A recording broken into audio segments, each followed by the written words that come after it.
നമസ്കാരം. ഞാൻ പലപ്പോഴും പറയാറുണ്ട്, ഒരു MLA വിചാരിച്ചാൽ അല്ലെങ്കിൽ ഒരു MP വിചാരിച്ചാൽ ഈ മുല്ലപ്പെരിയാർ വിഷയത്തിന് ശാശ്വതമായ ഒരു പരിഹാരമുണ്ടാവും. ഡാം ഡീകമ്മീഷൻ ചെയ്യപ്പെടും. കേരളത്തിലെ ജനങ്ങൾക്ക് സമാധാനമായി ഉറങ്ങാൻ കഴിയും.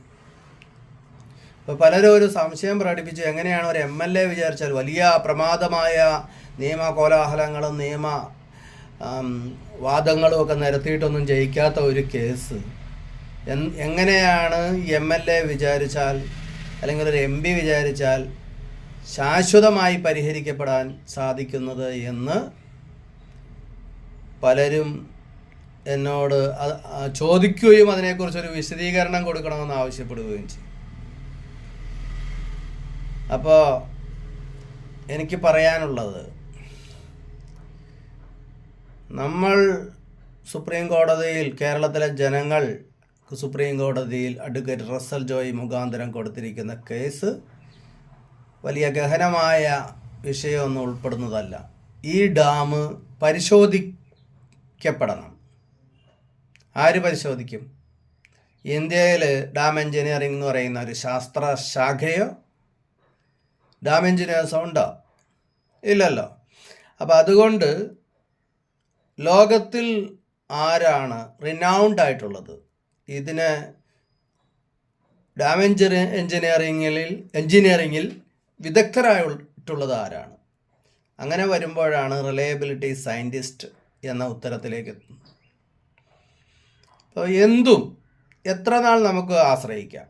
ഒരു വാർ പ്ലെയിൻ ആവട്ടെ, ഒരു വാർ ടാങ്ക് ആവട്ടെ, അല്ലെങ്കിൽ ഒരു സിമെൻറ്റ് സ്ട്രക്ചർ ആവട്ടെ, ഒരു ബിൽഡിങ്, വീട്, അല്ലെങ്കിൽ ഒരു ഡാം സ്ട്രക്ചർ ആവട്ടെ, ഡാംസ്, അല്ലെങ്കിൽ മനുഷ്യ ശരീരത്തിൽ വയ്ക്കുന്ന ഇന്നർ ആർട്ടിഫിഷ്യൽ ഓർഗൻസ് ആവട്ടെ, ഏത് എക്യുപ്മെൻറ്റും എത്ര നാൾ നമുക്കതിനെ ആശ്രയിക്കാം? എത്ര നാൾ അത് റിലയബിൾ ആയിരിക്കും എന്ന് പറയുന്ന ശാസ്ത്ര ശാഖയാണ് റിലയബിലിറ്റി സയൻസ്. ഇന്ത്യക്ക് അത് അന്യമാണ്. കാരണം നമ്മുടെ നാട് അത്രത്തോളം വളർന്നിട്ടില്ല ആ ഒരു വിഷയത്തിൽ. പിന്നെ അപ്പോൾ എന്താണ് ഞാൻ സുപ്രീം കോടതിയിൽ ആവശ്യപ്പെട്ടിരിക്കുന്നത്?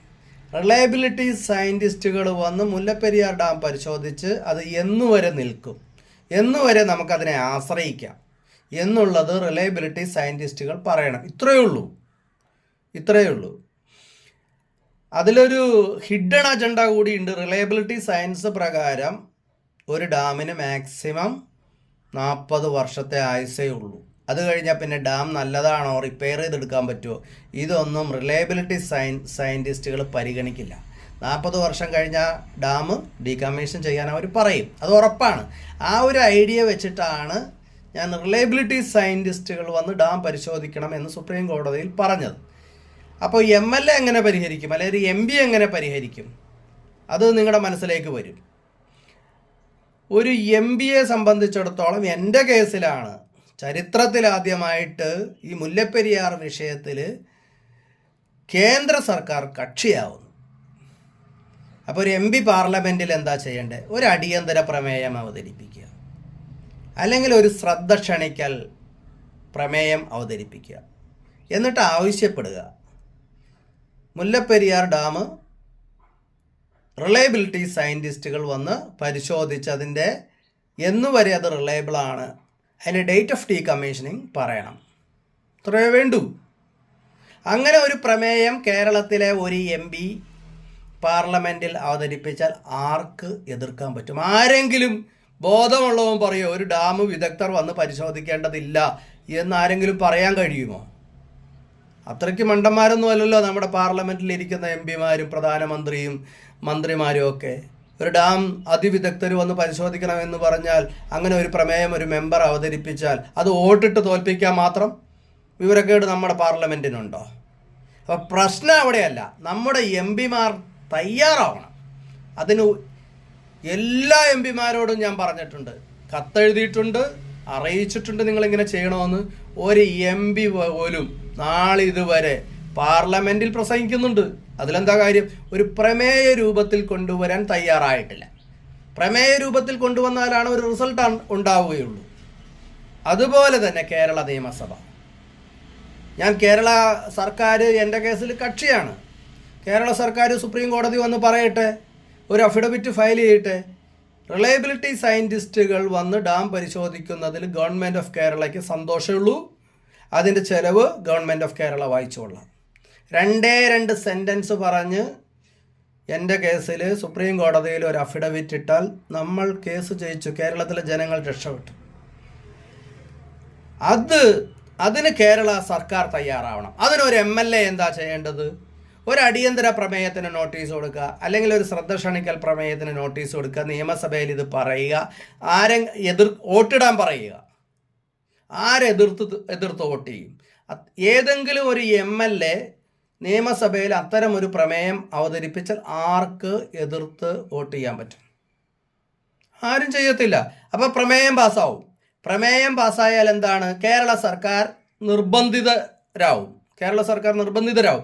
അവർ സുപ്രീം കോടതിയിൽ വന്ന് റിലയബിലിറ്റി സയൻറ്റിസ്റ്റുകൾ ഡാം പരിശോധിക്കട്ടെ, അതിൻ്റെ ചെലവ് കേരള സർക്കാർ വഹിച്ചോളാം, ഞങ്ങളുടെ ആവശ്യമാണെന്ന് പറഞ്ഞിട്ട് അഫിഡവിറ്റ് ഇടും. വല്ലപ്പോഴും ആ പ്രശ്നം തീർന്നു. അപ്പോൾ ഇതാണ് ഒരു MLAക്ക് പരിഹരിക്കാൻ പറ്റും, ഒരു MPക്ക് പരിഹരിക്കാൻ പറ്റും എന്ന് ഞാൻ കേരളം മുഴുവൻ ഓടി നടന്ന് പറയുന്നു. അപ്പോൾ അത് ചെയ്യണം. കേരളത്തിലെ ജനങ്ങൾ മനസ്സിലാക്കണം. കേരളത്തിലെ 140 MLAമാരിൽ ഒരാളെങ്കിലും ജനപക്ഷത്തുണ്ടാവണം. 20 ലോകസഭാ അംഗങ്ങളിലും മറ്റു രാജ്യസഭയിലുള്ള MPമാരിൽ ഒരാളെങ്കിലും ജനപക്ഷത്തുണ്ടാവണം. ഞാനിത് പറയുന്നത് വലിയ നാണക്കേടാണ്. നിങ്ങൾ ചെയ്യേണ്ട കാര്യമാണ്, അല്ലേ? ജനങ്ങളോട് പ്രതിബദ്ധതയുള്ള, ജനാധിപത്യത്തിൽ വിശ്വസിക്കുന്ന ഒരു ജനപ്രതിനിധി ചെയ്യേണ്ട ഒരു കാര്യം ഒരു വക്കീൽ കേരളം മുഴുവൻ നടന്ന് പറയുക എന്ന് പറഞ്ഞാൽ ഓരോ MLAക്കും ഓരോ MPക്കും നാണക്കേടല്ലേ? ഇത് ജനങ്ങൾ അറിയണം. ഇത് നിങ്ങൾ ചെയ്തേ പറ്റൂ. ഇത് ജനങ്ങൾ അറിഞ്ഞേ പറ്റൂ. അതിനാണ് ഞാൻ ഈ വീഡിയോ ചെയ്തത്. എല്ലാവർക്കും നമസ്കാരം.